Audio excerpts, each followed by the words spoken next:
Ցանկանում ես գումարը տավանդ դնել, 1000 ու մի առաջարկ ես տեսնում, արի հասկանանք ինչպես ընտրես քեզ ամենահարմարը։ Քայլ առաջին, իմացիր ավանդների հիմնական տեսակները։ Ժամկետային, տոկոսները բարձր են, բայց չես կարող օգտվել մինչև ժամկետի ավարտը։ Կուտակային, կարող ես գումար ավելացնել, բայց տոկոսները միջին են։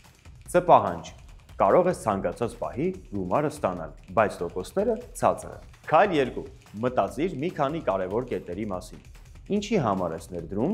ունես հստակ նպատակ, թե ավանդ ես դնում, որ փողդ փող բերի։ Եթե արդեն պարզ է նպատակը, անցնենք առաջ։ Որքան գումար կարող ես եւ պետք է ներդնես։ Եվ իհարկե, որքան ժամանակով ես պատրաստ գումարը թողնել բանկում։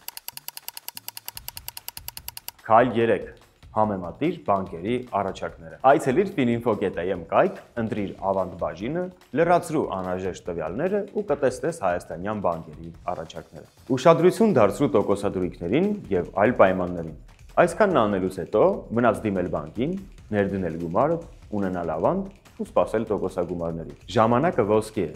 Խնայիր այսօր, եղիր բարեկեցիկ։